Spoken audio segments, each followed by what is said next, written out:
What is stress? Yeah, stress is a situation where you feel overwhelmed beyond your ability to kind of cope with it. And it involves the particular thing that's important is that it's your perceived sense of threat or harm to you.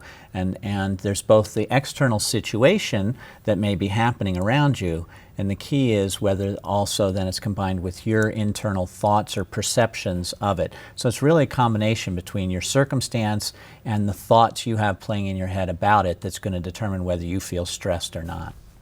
And what's the difference between stress and anxiety? Anxiety is often the idea of anticipatory stress or fear. It's your thinking about being afraid of what might happen or is going to happen in the future, or sometimes what you feel you messed up on, and you're anxious and nervous about how you did in the past. So anxiety is really almost all about getting in your head with thoughts that are away from the present moment and focused on fears, often disproportionate fears to reality, on what's likely to happen kind of in the future or how things went in the past. And we all, I would imagine, feel anxiety to some point or about certain situations, but how much is too much? When does it become a problem? Yeah, excellent question. And it is, I often encourage people to think, we're always on a continuum on any of these personality characteristics. We all have anxious moments, and some of us have slightly more anxious personalities than others, and we all know that. And so when does it become a disorder or a problem that really is of concern, that you might want to get help for your child or really address it more directly? And we look at a standard kind of 2 rules of thumb is when that anxiety, those worrisome thoughts get to a point where they're so frequent or severe that they're causing a whole lot of distress in the individual, they're miserable, plain and simple, and it's impairing their ability to function. So we all may have nervous habits or kind of want to do things a certain way or be afraid and want to avoid certain little things, but they don't impair our ability to do our day-to-day job and get on with life. For children, go to school, eat at the lunch table, socialize with kids, do their homework, have fun. So the issue becomes, when is it severe, frequent enough, or intense enough that actually interferes with daily functioning? And there's more than one type of anxiety disorder. Absolutely. We treat, kids with many different types of anxieties, from specific phobias where they're particularly afraid of heights or spiders or dogs or very kind of specific identifiable situations, to more separation anxiety is a very common one in children, where they have fears of separating from their parents typically, or their home base, so to speak, as well as more broad social anxieties that become more prominent in the teen years and may last into adulthood, where you're afraid primarily in social situations that you're going to say the wrong thing or be judged or made a fool of or embarrassed or that type of thing. And it may, again, prevent you from being able to go out and function in the world. And there's also more generalized anxiety disorder, where you have a more pervasive kind of the worrywart phenomenon, so to speak, as well as certain more specific subconditions like obsessive compulsive disorder, where you try to control your worries with compulsive repetitive behaviors to ward off the fear or anxiety. Or, of course, post-traumatic stress disorder, a very specific condition where you've experienced a traumatic event and are having kind of flashbacks and reoccurring trouble due to that. So there's a whole range of types of anxieties we deal with.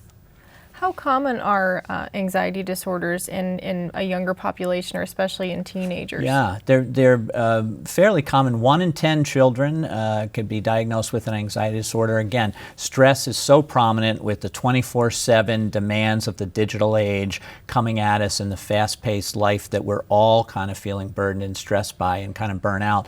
So we have this kind of general condition for parents and kids of dealing with the constant demands and pressures of this modern lifestyle. It's really creating a kind of a firing of the stress response that maybe we could talk about in a minute, we're designed to have for acute occasional stress, but now we have repetitive stressors coming at us nearly every day, so that chronic stress has us working and being more reactive and anxious over time for a lot of kids and parents. That's really leading to what I feel, and many of us in the profession feel, is reaching toxic levels of stress day to day.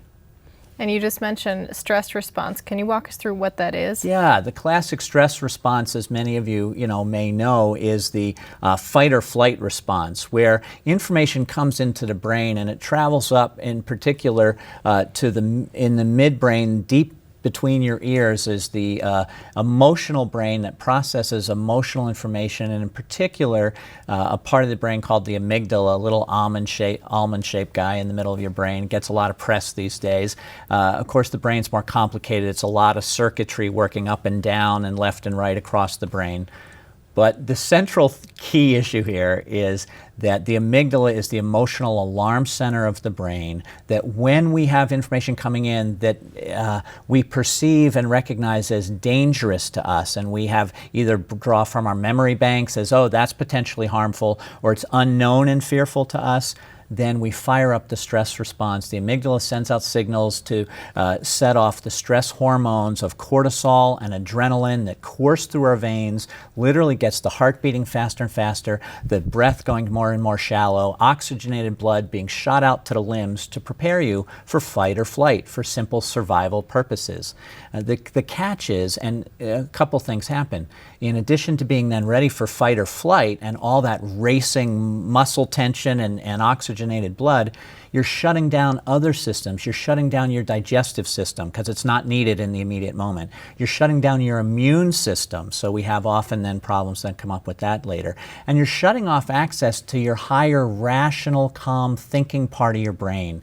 Literally, the signals are getting short-circuited at the midbrain, sending you out for fight or flight response. You don't have access to kind of think calmly and rationally in that situation. Instead, you need to just react.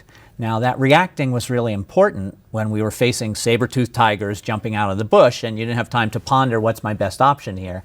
But of course, that's not so much what our stressors are nowadays. Nowadays, we face more psychological stress, pressure. How well am I going to do on this test? What do those kids think of me? Is my mom or dad yelling at me? And those repeated psychological stressors short-circuit the brain in the very same way. So again, we have this repetitive firing of the stress response that's sending cortisol and adrenaline through our systems at toxic rates nowadays.